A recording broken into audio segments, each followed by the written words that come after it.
that's the other thing. I thought initially with the pandemic, when we were doing the sort of the Zoom auditions, not self-tapes, but having people Zoom in, I'm not so quickly. I'm not such a fan of self-tapes. It's easy. It's quick for us, for clients, in the sense of, it's a little bit, it's not as much of a lift, but I don't think it's incredibly fair for the actor.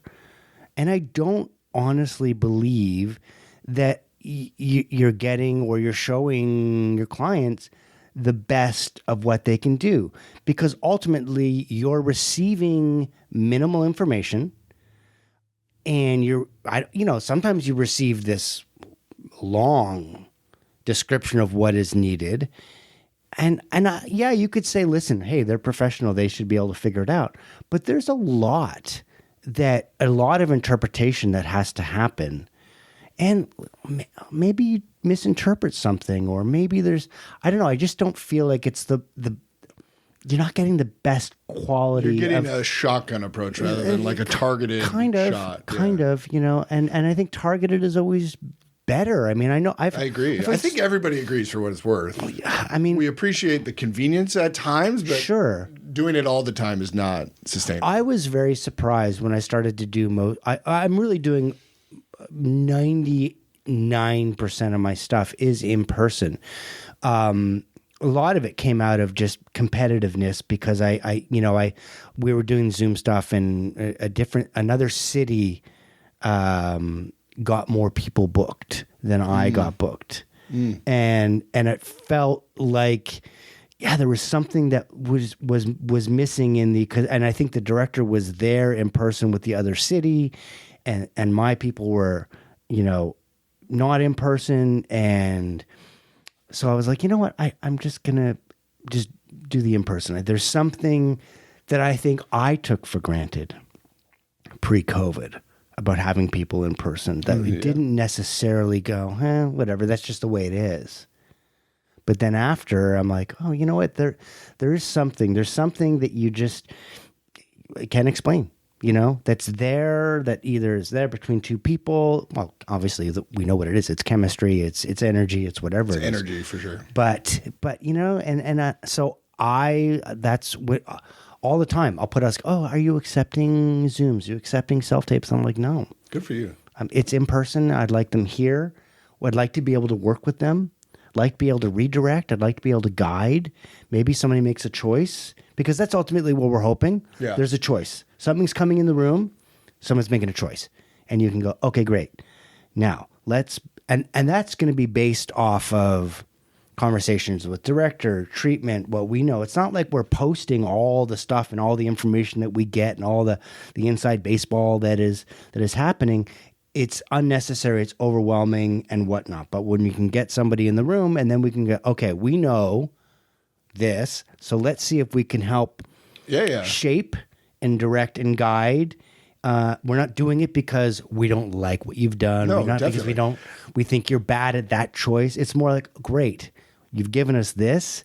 Now let's see, can we shape it a little bit more how we need to? Yeah, I've been adamant the problem with self-tapes is no direction. Like, we're actors, we need direction. And a little bit. You can read that last night. It was like, hug a person. Scene 3, hug a person. If you can really hug somebody, that'd be great. But if not, oh well. And I'm like, okay, so I'm supposed to fake hug? Fake hug and pantomime hugging. And it's like, what do you... How do I not have direction with that? It's just bizarre. Yeah. And I just... I wrote down, by the way, in my notes, in person... Well, I had it written down. Anyways, I had written down. Must have not been important. I was gonna say thank you for doing more in-person auditions, because you, Allison Horn, Ross Lace, Elevator at the same location you're at, and everyone at 200 South, those guys are all doing in person. Somehow, I don't know if all the other casting offices just went under or what, but like pre-COVID, I was going to the Valley, I was going a lot of facilities but now have it's just closed. Wilshire and 200 South are the only in-person ones I'm doing. I'm still doing other ones that are self-tapes, but you guys are like the squad that's gone back to in-person. It has a lot of facilities have closed, and that's just sort of, financial, ramifications, as a result of COVID, and just people couldn't, keep it open. But yeah, I don't know. I don't know why. Maybe just because they don't have a facility, or I don't know. I don't, and I weirdly am shocked whenever somebody's comes in and maybe I haven't brought them in before, or they're relatively new, and I hear in the lobby conversation, oh God, this is my first in person in whatever, a year, 2 years. I have since COVID. I'm like, really? Yeah. It's frustrating. I got to imagine it's frustrating. And ultimately, I don't think it's fair for the actor. It's not. Because I don't really truly believe you're getting your best foot forward, all the information, the best opportunity. And that's all I am, is somebody that can hopefully provide opportunity. I don't do anything other than provide an opportunity. It's the actor that has to come in and execute. Right. And they're the ones that are getting the call back. They're the ones that are booking it. I'm not giving anybody a job. I'm giving an opportunity and saying, hey, together, let's see if we can, crush this, because you have to come in and do the hard work, Yeah, that's a cool way to look at it.